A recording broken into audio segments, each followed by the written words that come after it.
Today, we are on day 2 of the Donna Adelson trial. Today is, in fact, the day that Wendi Adelson will take the stand. For those of you new to the case, literally today, Wendi Adelson is the daughter of Donna Adelson, the ex-wife of the victim. And the victim was killed because of the ongoing child custody issues, is what is being alleged by the prosecution, and co-defendants have said that that's what it is. Judge, you have a copy. That is actually the copy of State's Exhibit 60 on the bench. I provided a copy to the defense as well. This contains all of the divorce documents that the defense objected to last week with Detective Isom. It includes one additional pleading, the grandma motion, as it's been referenced previously. That's tab JJ in your book there. So each tab represents a divorce filing, and behind the divorce filing in each tab is the supporting documentation for that document to show that Donna Adelson was aware of that particular pleading. Your Honor, it's the defense position that the state's argument is entirely speculative.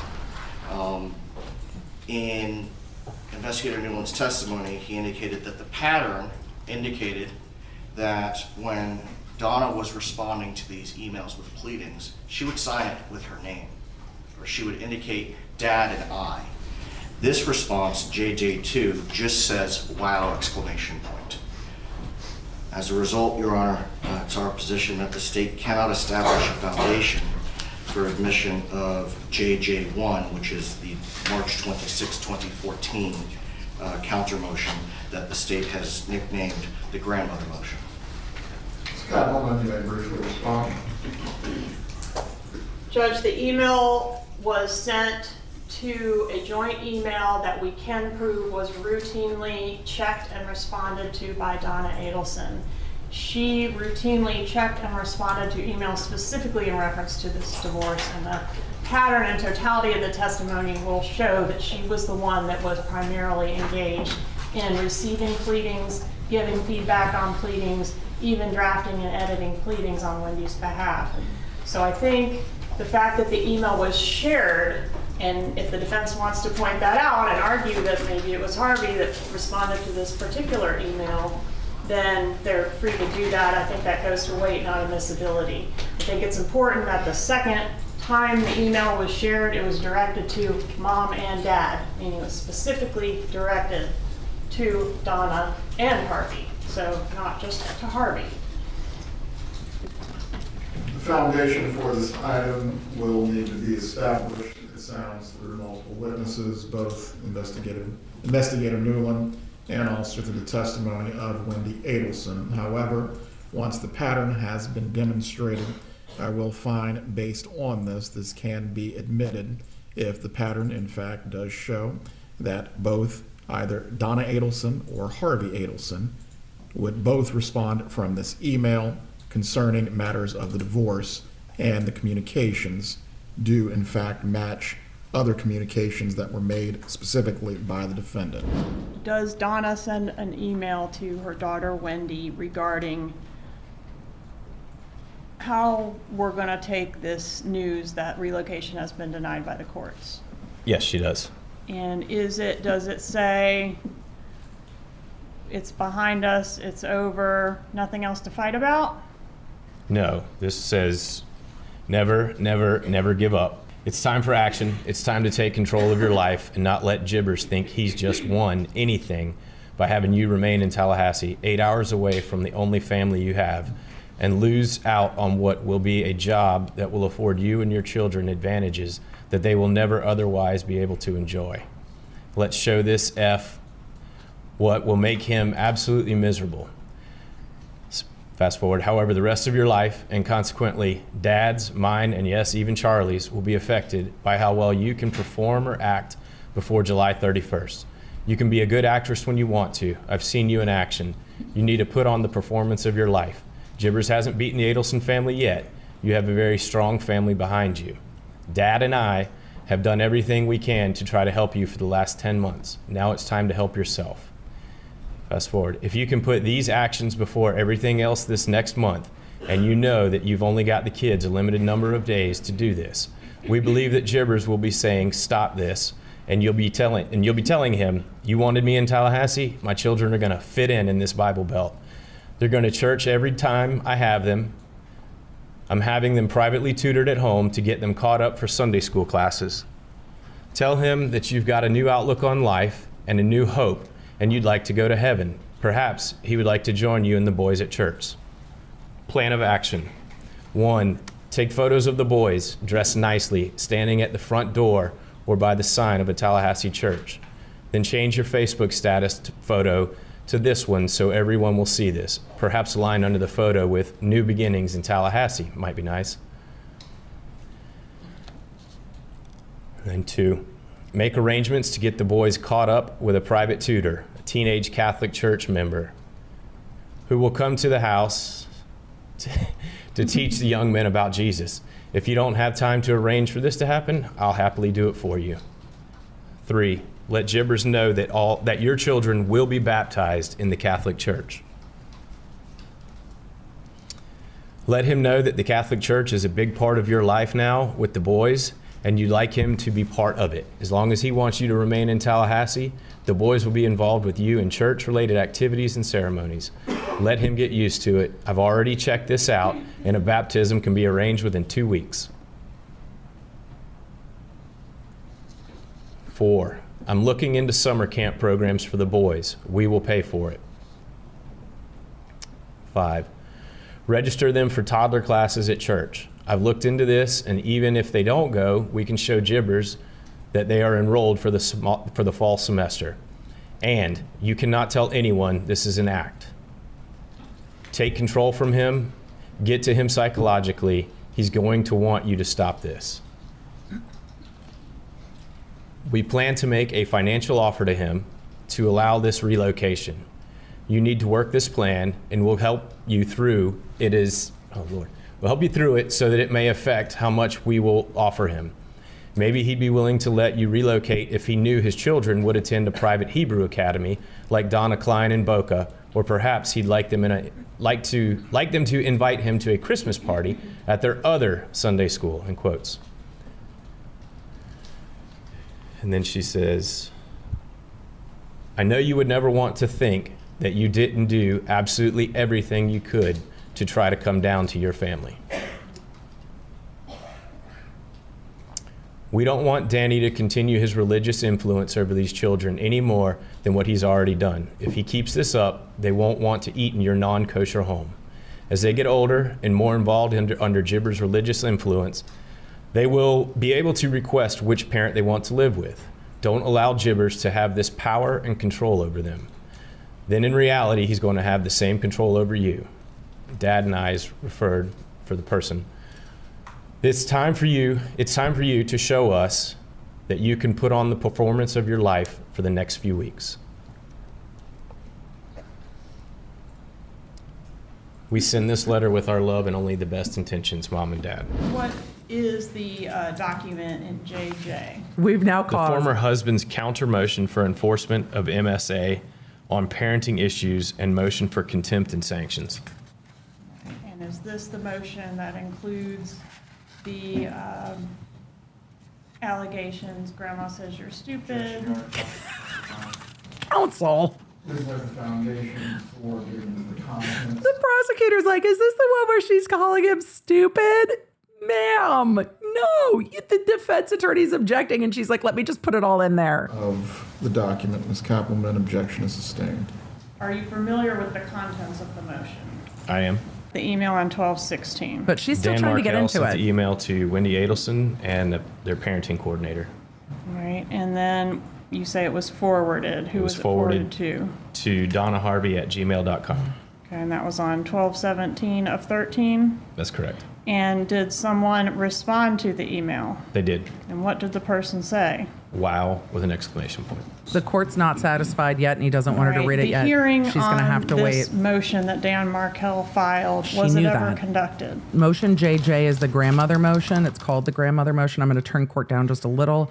It is a motion where There was Dan Markel is asking that the court only allows supervised visitation with Donna Adelson because the kids came back to see Dan Markel and be with their father, saying things like, Grandma says you're stupid, Grandma hates you, and things like that. So he filed a motion regarding alienation and parental alienation by the grandmother to try to get the courts to step in to reduce the or remove the ability of Donna Adelson to see the grandchildren without somebody supervising, not Wendi supervising, someone, a neutral third party supervising.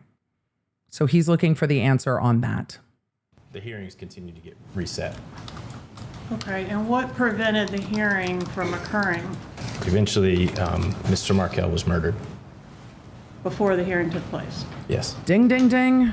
Did you discuss your marital problems and resulting legal issues with your mom? I You talked did. about relocation, but in general, you did talk about your woes with your mom? I did. Okay.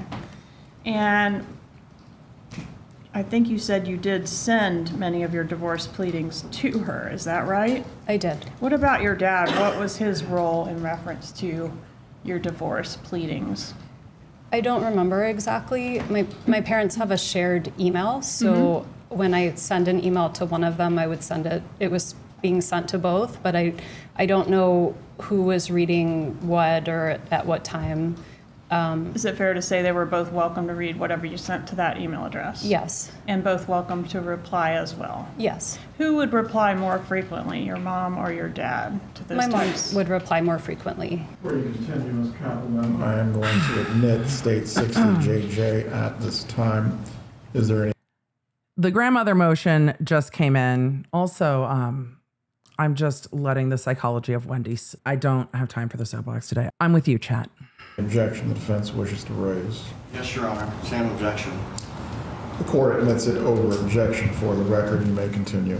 They've got a joint email, so how do we know it's mom and not dad? Do we? I don't. Does dad send responses like these? This is all the response. Would Harvey detail like that in a response? No, but it could be that my dad and mom were talking and that she was the scribe, right? That they were, that it reflects both of their thoughts and that my mom's the one writing it. And many of the emails are signed. Are you just making excuses? Because it sounds like you're just making excuses. Well, it could be that they're talking and they're both answering together and my mom's just the one typing it. Mom and dad, or they reference dad and I feel this way. I think she's looking Was over it to the common for the your mom to screen express where these are for being the put two up. of them a certain position? Yes. And did your mom add you as a resident to the continuum on May 16th of 2014? I don't remember that, but I bet there's a tab. continuum, the apartment complex had very high security, and so it may have been that if you wanted there's an someone to explanation? come and not be considered a guest, they had to be considered a resident. Okay, tab 95, please. You know nothing about it. I don't know if that happened, but it may be the case that they had really tough security. There's a whole explanation for it. It might perhaps be the situation that the security is really tight, so you just have to be added as a resident instead of a visitor. And the question is, would you have been considered a resident as of May 16th of 2014? We know there's And going to be I a don't document. know, so you want me to see whether on this document I was added as a resident? Yes, ma'am. Yes. It looks like I was added and my brother were added, and then my other brother was the It actually, I think it enters to her favor that all the brothers get added, by the way. It's not nefarious if all of the children just get added. So why not just say, I think my parents added all of us as residents. in case of emergency, and it was in April of 2014. April of 2014. Okay, so about 3 months before the murder? Yes, And that was just so that you could come and go whenever you were visiting? that was my understanding. Oh, so you do remember. It has been a busy day. We are in the lunch break of day 2 of the Donna Adelson trial, and the emails. We went through that exhibit that the defense and the prosecution were fighting over with what documents from the divorce did Donna know about?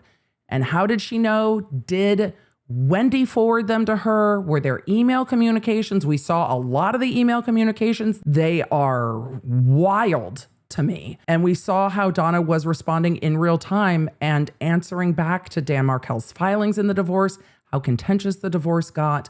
And after all of that, there was one exhibit, JJ. Exhibit JJ hadn't come in as evidence yet. It was the motion filed by Dan Markel asking for restricted visits of Donna Adelson with the kids, saying that the kids were telling him that grandma was saying that he was stupid, that grandma was saying that she hated him, and that grandma was saying that he was stupid because he was trying to take her little sunshines away, the little sunshines being the grandchildren. That exhibit, until it was tied to Donna Adelson knowing about it, did not come in evidence. The only email response to it was, wow. It is a joint email address from Donna and Harvey Adelson. As we got into the testimony of Wendi Adelson, the court in the middle of the testimony said, Exhibit JJ is admitted into evidence, finding that with Wendi, the foundation had been laid. Though Wendi, in my opinion, is distancing herself from those emails, saying, well, I don't know who responded. It could have been either my mom and my dad. The prosecutor's like, who was more actively involved in these emails? And I think we all saw very well that Donna was incredibly involved in responding to the litigation, and Wendi admitted, yes, my mother was more involved in responding to me about the litigation, but she and my father could have been talking it out, and she could have been the scribe. She was just like the fingers on the keyboard. Well, then she's still sending the email legally. So that exhibit's coming in, and now they are starting to talk about that exhibit and about the parental alienation motion. At the end of the testimony from the investigator, it was asked if that motion was ever heard in court. And the answer was no, because the court dates kept getting continued. And before that motion can be heard, the murder occurred and Dan Markel was killed. So that motion never came back up in court. So it is painting a timeline of contentious divorce, contentious divorce, contentious divorce, and now grandmother having her access to the children potentially reduced. And so they are building this timeline of grandma being very involved and potentially losing her visitation with her grandkids in an unrestricted way without a neutral third party there to make sure that she's not trying to alienate her grandkids. And so when it comes up, what happened after Dan Markel was murdered, that they immediately moved back to Florida, that they lived with the Adelsons for a year and then moved down the street. And the fact that as this was running up in time, Wendi was supposed to be buying a house in Tallahassee and then all of a sudden didn't buy the house in Tallahassee. And was that because she didn't have the money to do it, or was that because her brother and mother were telling her not to? These are the questions coming up. We were at the lunch break of the direct examination of Wendi Adelson, which is a lot of, I don't recall. And then she gives an explanation or a counter explanation for things, or distances herself. Did your parents put you on the lease at their new place as a resident in May of 2014? I don't remember, but it might be that that place had a lot of security. And so if you were listed as a resident, it was easier to be there. So I don't know, but maybe this is why. I don't remember. Explanation, discounting the thing. And then it was like, well, let me show you the tab. Oh, and my brothers were added. It was actually in April. My brothers and I were all added to it as residents, because of the security. Ma'am, I thought you didn't remember. You sure have an explanation for it. And this has been continuous through her testimony. I don't remember, but here's an explanation. It could have been this. It might have been this. I don't remember, but I said that. I don't know what I meant by that. We'll see what happens after lunch. And you changed their last name from Markel to what? To mine. Adelson. Mm-hmm. I'm going to start by asking you about this email. Where was Dan Markel buried? In Toronto. Were you or your children in attendance at his funeral? No. Mr. Markel had sent you a long message about how you could be doing all of the divorce stuff so differently in the spirit of love and joy, where we get together and talk about our vision for the boys and for our future.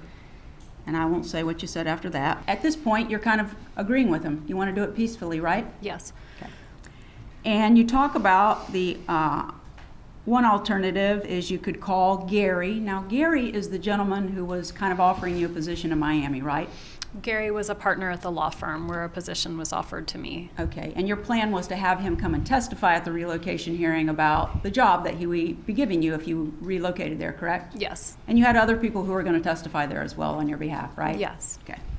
And so you say one alternative is you call Gary and say, I've changed my mind. I don't think it's best for my kids to move them to South Florida. I appreciate you saving the job for me, but I'm not going to come to South Florida, correct? Yes. And then you call your brother and say, I love you, Charlie, but I'm going to stay in Tallahassee.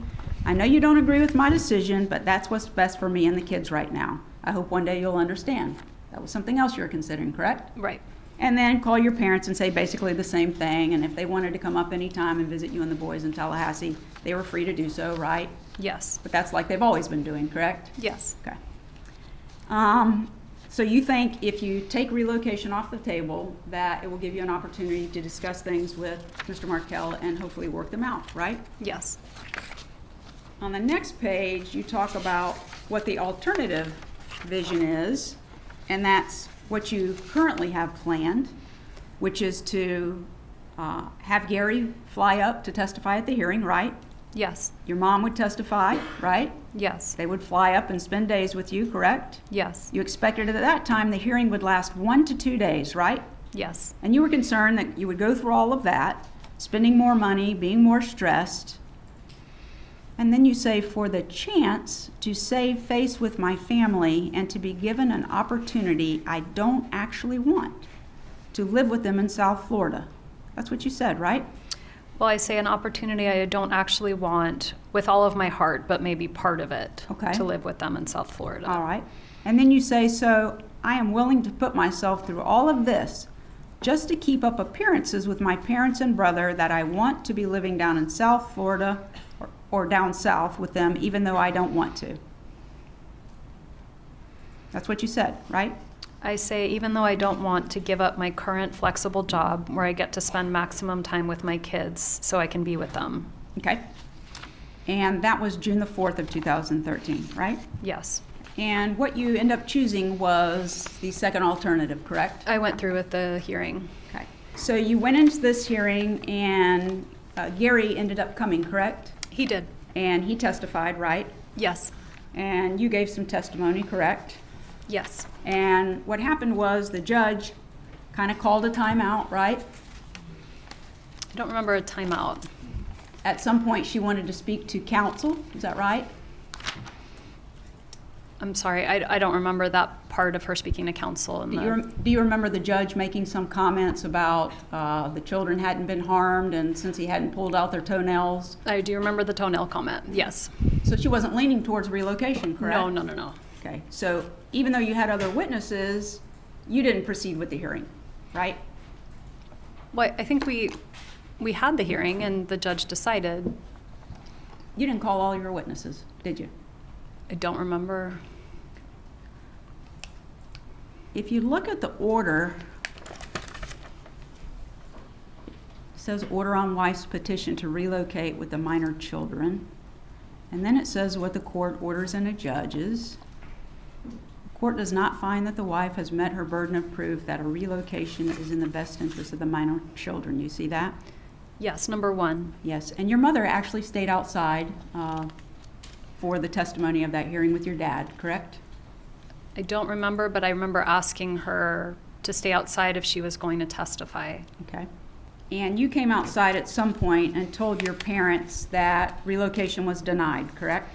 Correct. And it's after this hearing, when relocation is denied, that those truly ugly emails that your mother wrote were written by her, correct? Yes. Once the final judgment was entered, the issue of relocation was over, right? Yes. Relocation from July 31st of 2013 until the time that Mr. Markel was murdered was never an issue again, was it?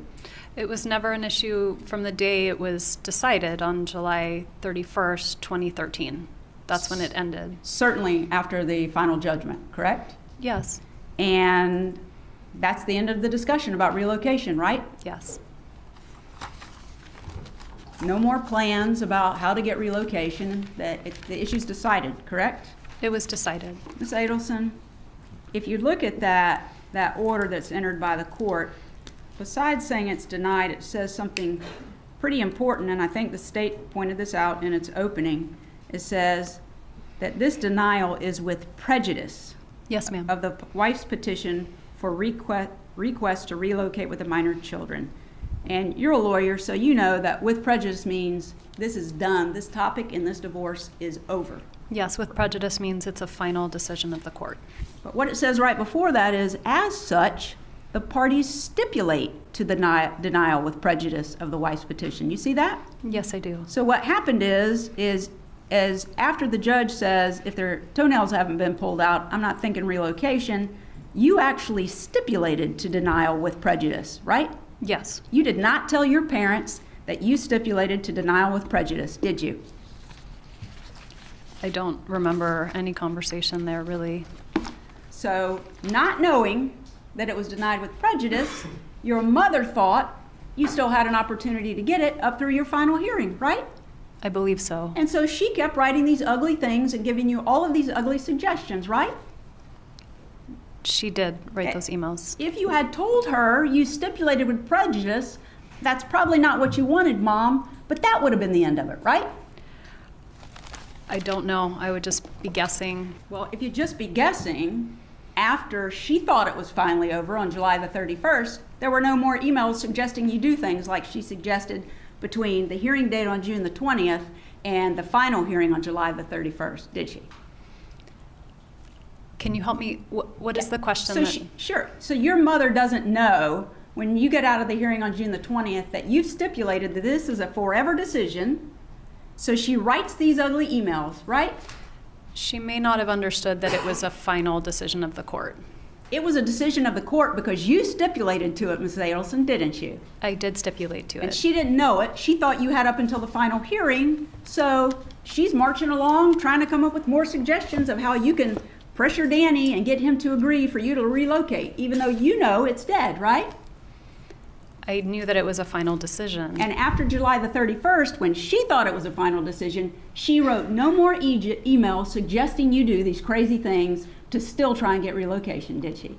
I don't remember the dates of the email, but And you I'm guessing testified no. when you got up, when the state was asking you questions, after you said your mother hated Danny at the time that he was killed, which you've clarified now that she was mad at him, not that she hated him. You testified you hated him at the time he was killed, right? I don't remember testifying to that. Well, then we'll need to take a break, Judge. You've stated that you knew on your fancy wedding day, when you were all dolled up and feeling like you were an actor in someone else's show, you knew it on your honeymoon, when you were enjoying the vacation but not thrilled to be there with him. You said, "I'm not sure I liked him, let alone loved him, but I was eager to start a life with someone and he wanted to do it with me." You recall saying that? I don't recall saying that, no. I have placed in front of you what's been previously marked as Defendant's Exhibit 1B for identification purposes. It's towards the bottom of page 3. I see that I said that in 2013.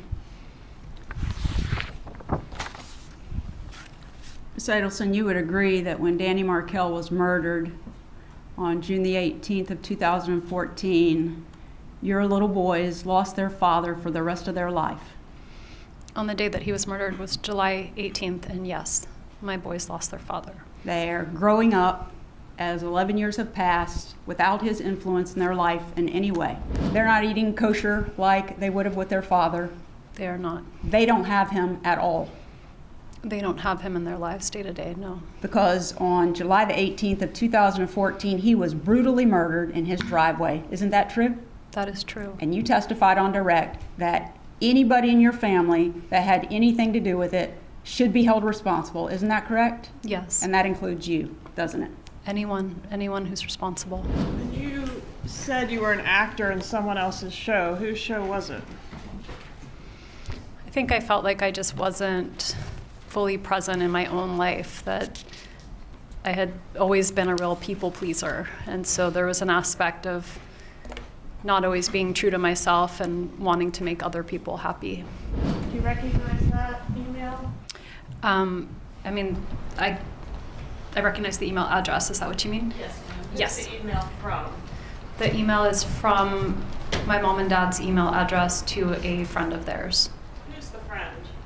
The Klegermans. I think it's Vicky, the woman in the relationship. Okay, and it's signed Love Donna, right? Yes, sorry. So it's from my mom. And in this email, does she indicate to the Klingermans that there is no chance at the appellate level for appeal of your relocation? Yes, that's what the email says. All right, and is that email dated 6/25 of 13? Yes. So 5 days after the order was issued, your mom did know that that order was final, based That's- on this? Based on that email, yes. Okay, it was, you were asked questions about, your mom never suggested any harm to Dan Markel to you, but she did want to bribe him, yes? Yes. Take control from him, weren't those her words? Yes. Aggravate him, Yes. scare him. I don't remember scare him, but I believe that was part of it. Give him some grief, Yes. take something from him. Yes. Show that fucker what would make him absolutely miserable, Yes. but definitely not kill him, right?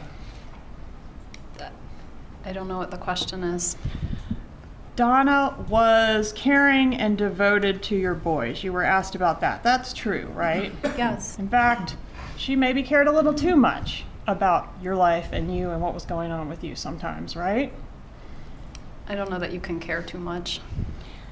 Even the Nazi uniform craziness came from her version of some kind of place of love. Would you agree with that? Yes. Because although her lawyers tried to downplay this, she was suggesting a baptism for these kids, right? Yes. She said she looked into it and could get it done in 2 weeks, right? I believe that's what it said. And didn't she justify the means or claim that this would be harmless to your children because it was just like playing dress up to them, right? Yes. Just like Jake the Pirates. Yes. She thought the ends, relocation, would justify the means, didn't she? Yes. And she thought a move to South Florida was what was best for you Yes. and what was best for your children, Yes. who she cared about more than anyone in the world. I mean, I don't know who she cared about most in the world, but she loves Is there, me. is there anyone that she cares about more than those two boys? My dad. Okay. She thought relocation was best for those boys. They were Yes. going to have better opportunities, right? Yes. Better family support, Yes. a happier mother Yes. with a more lucrative profession. Yes. And your lives all depended on it. Isn't that what she said? Yes. And Dan Markel could have agreed, couldn't he? He was amenable, but then he didn't want to ultimately. Well, he could have moved to South Florida, right? Isn't that what you were asked on cross?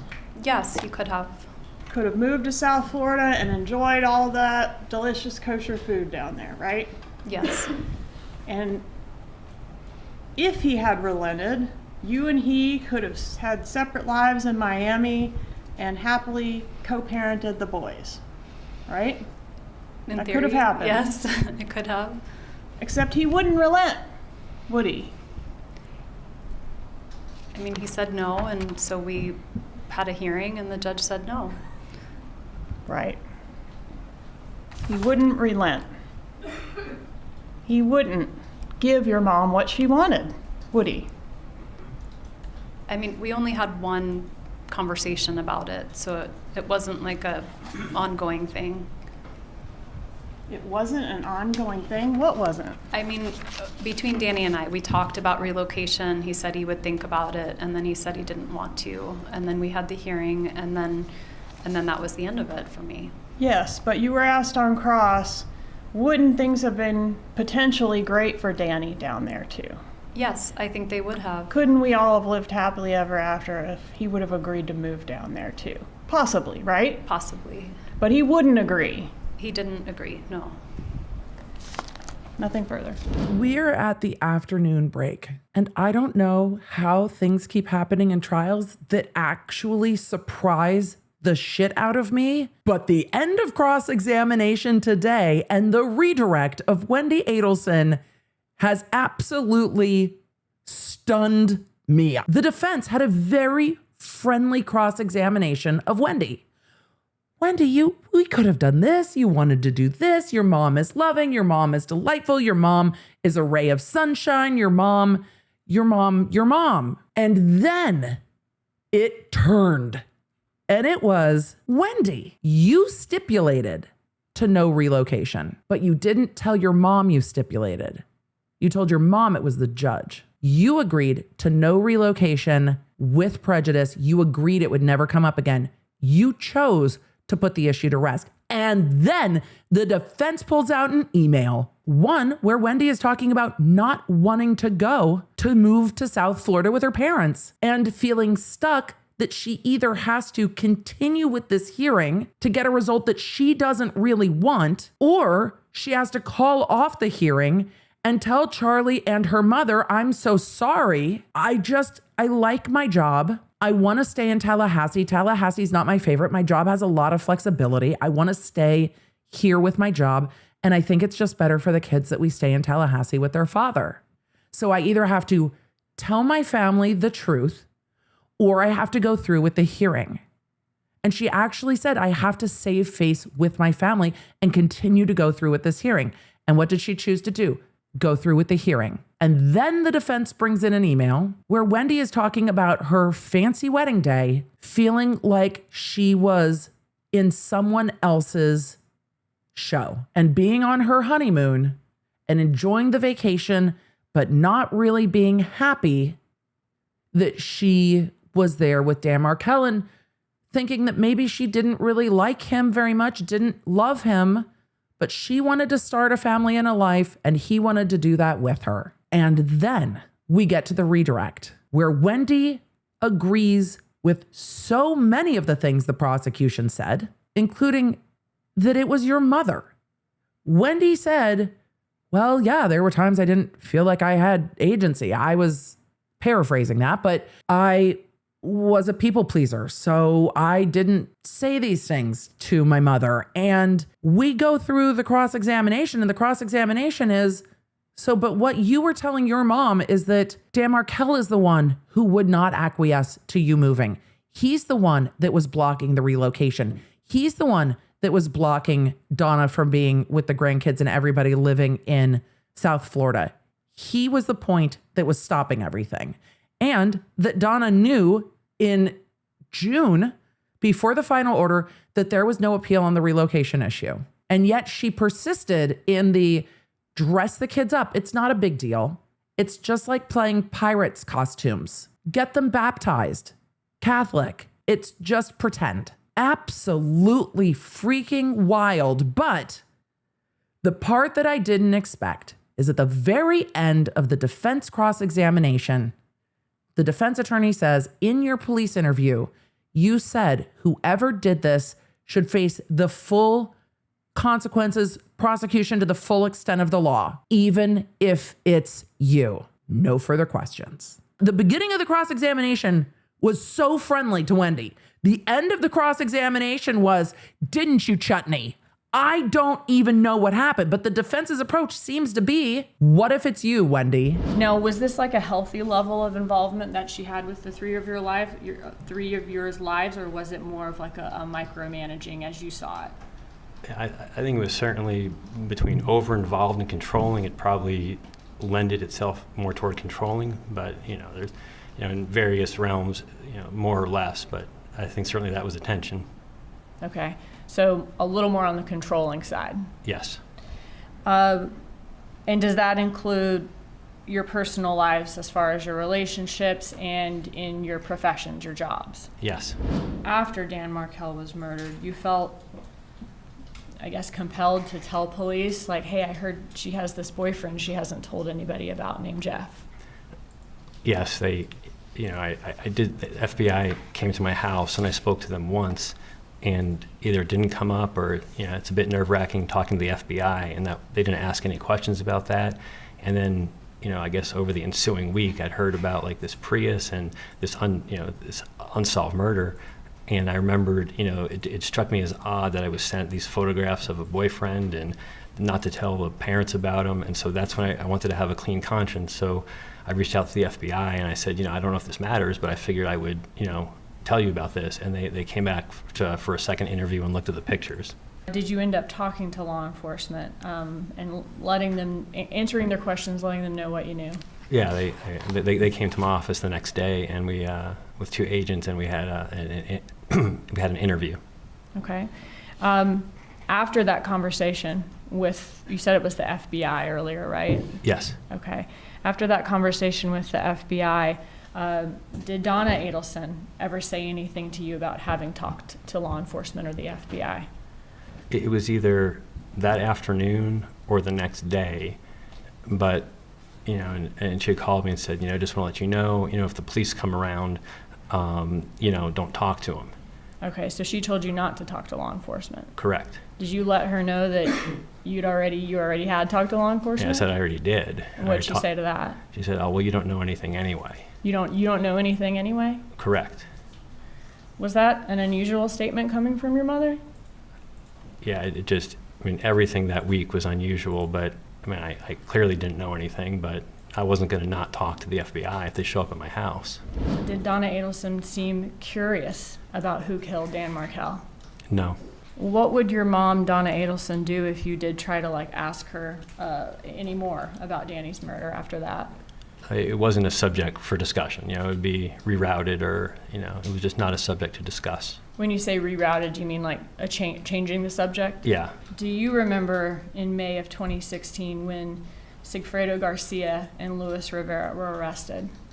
Yeah, I do. I saw it in the OR lounge. Someone told me about it. So it had to be like a Wednesday, and you were in the operating room lounge. Yeah, it was and the someone lounge. Told you about it. It was someone else, because stories like this people see on Twitter or such, and I remember someone telling me did you hear about that case, because it's more than one person had followed it, and I saw it, and then that was on the 26th, and I remember the dates because our anniversary is on the 28th of May. My wife and I were like, should we call them? They arrested some guy who killed Danny. And when you say them, you mean should we call parents. my parents? And yes. Yeah, okay. So it was big news that even people you work with were seeing that there were finally some arrests made. Right. Okay.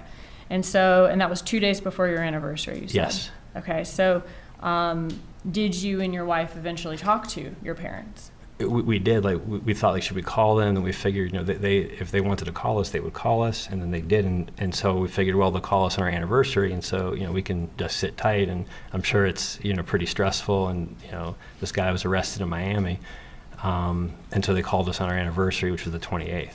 Okay, so that was 2 days after the arrest, I think. 2 days after I found out. Yes. 2 days after you found out. Thank you. So on the 28th, did you talk to Donna Adelson? Yes.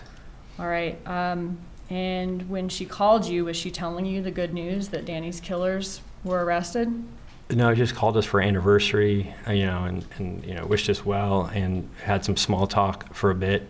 I kind of let it go for a little bit, and this was not small news, and so I finally broached the topic and said, they found the guy, they arrested someone who killed Danny.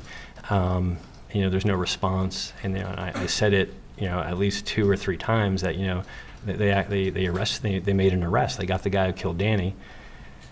Yeah, and then her response was, I've got to go. And then did she hang up the phone after that?